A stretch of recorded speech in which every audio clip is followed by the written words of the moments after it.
Hi, I'm Laura from Meadowlark Violin, and welcome to my Song of the Month video lesson. You can get the free sheet music to this song at my website, and the link is in the description below. You can also sign up for my newsletter and get the Song of the Month sheet music sent directly to your inbox. Now on to our Song of the Month, which is Red-Haired Boy. Now you've probably noticed that there's two versions of this song in your sheet music.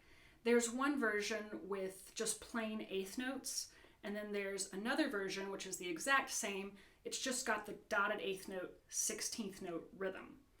And I've included these two versions because a lot of students have a lot of trouble looking at the music when it's got all those dotted eighth note and 16th note rhythms. It just looks confusing and overwhelming. And all this rhythm is it's taking two eighth notes and it's making the first eighth note a little bit longer and the second eighth note a little bit shorter. We also call this swinging the beat or swinging the eighth notes. And it just sounds like this. I'm going to start on a down bow.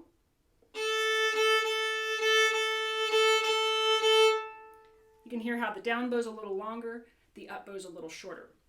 So feel free to look at the music that just has just the plain eighth notes, but impose this rhythm on that sheet music just in your mind. You can look at the plain eighth notes, but still play this rhythm. So let's talk a little bit more about this rhythm because it's really kind of tricky and there's some tricks that go along with it. So if you're doing the first eighth note long and the second eighth note a little bit shorter, well, you could run into this problem where you start to work your way towards the tip. Because the down bow is longer and always gets a little bit more bow. So you want to compensate for that. And you want the up bow to use a little bit faster bow speed. Now, you want to use a little bit lighter pressure too on that up bow, otherwise it's going to really stand out. And you don't want that. So on the up bow, think lighter pressure and faster bow speed. Like that. Now there's some tricks to practicing songs with this rhythm. It's not just two notes that you have to think about, the long one and the short one. You actually have to think about three notes almost at once. You're holding that long note, and while you're holding that long note, you're not just thinking about the next note, because the next note is a fast note. So you're holding this first long note and you're thinking about the next two notes, because the fast one's going to go really quick and you're going to be right to that next long note before you know it. So when you're practicing this, I want you to try holding the long note as long as you need to. And while you're holding that long note, you're thinking about the next two notes. Now when you're practicing this way, the whole bow thing that I just talked about using fast up bows doesn't quite work. It's just to really work on your left hand and get these fingers working quickly. Now let's have a look at the warm-up scale. Now you may notice something kind of odd about this one. It's in the key of A major. It has three sharps, F sharp, C sharp, and G sharp, but the G is always natural. So it's actually kind of in the Mixolydian mode. You don't have to worry about that. You can just think of it as in the key of D major if you want, or A major with a G natural. So let's do the scale and the arpeggio. We're going to be using that long, short rhythm for the eighth notes, even if you're just looking at the plain eighth note version. 1, 2, ready, go.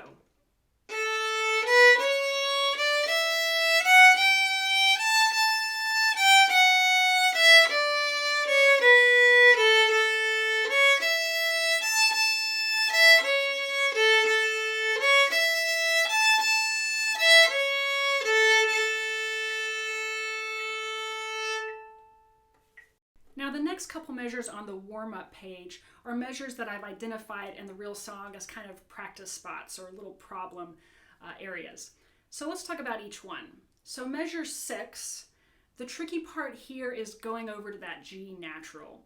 So what you want to do is look at the B before the G natural, leave that B down as you reach over for the G natural. Keeping that first finger down will help you find the third finger.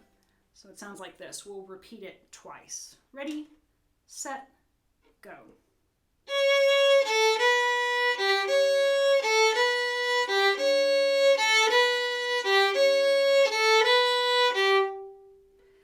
tricky part with that one could also be the string crossing, where you're having to go really quickly to that D string. So if you're having trouble with the string crossings, always do this exercise. Stop and pivot. Stop on the old string, pivot to the new string, then move your bow, like this. Stop, pivot, stop, pivot. It takes a while, but it really helps teach your elbow exactly what it needs to do for string crossings. Now measure 7. Just the tricky part with this one is going straight from an open E to a third finger. So what I want you to do is, as you lift off your third finger and put it back down, barely lift it. And you also want to listen for this really ringing quality of the third fingers. All right, here's measure 7. We'll repeat it twice. 1, 2, ready, go.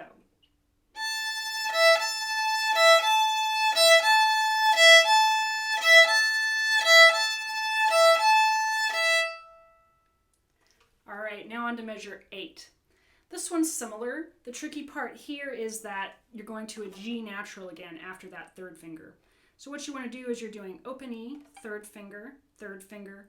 While you're playing that third finger, you're thinking about reaching back for that low 2, for that G natural.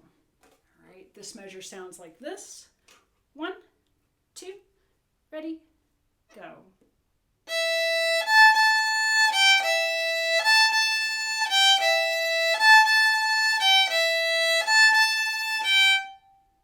The next measure, the important thing I want you to think about in measure 9 are half steps. Your F sharp and your G natural are half steps. They're going to touch. So I want you to really put that G natural right next to your first finger. Really squeeze them in. So before you even start, kind of set up, put your first finger down, put your 2 down right next to it. This measure sounds like this. 1, 2, ready, go.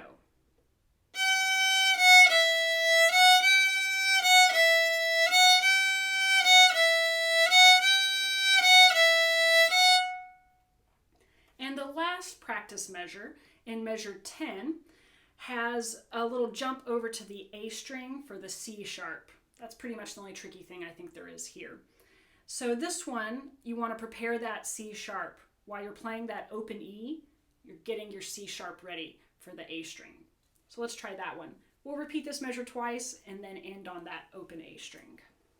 1, 2, ready, go.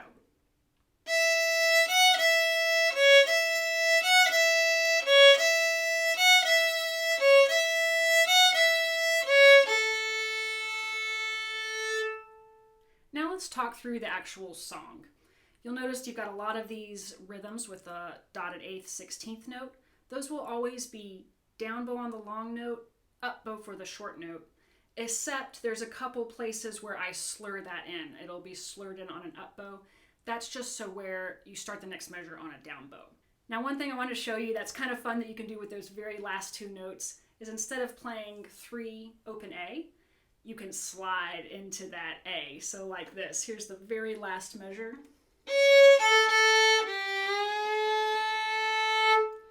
All I'm doing is I'm taking that third finger on G and sliding it up to an A. Kind of adds a nice little flair to the end. Now we're going to play along with the song with our guitar backing tracks, courtesy of Strum Machine. And this one we will do the repeats. 2, ready, and go.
enjoyed playing along with me. If that was a little too fast for you, feel free to slow it down using that little cogwheel on your YouTube player.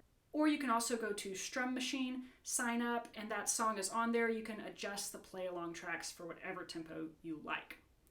Please let me know in the comments below what songs you would like to see for the Song of the Month. And while you're here, check out this video or this video, and don't forget to like and subscribe. I'm Laura from Meadowlark Violin. Happy practicing.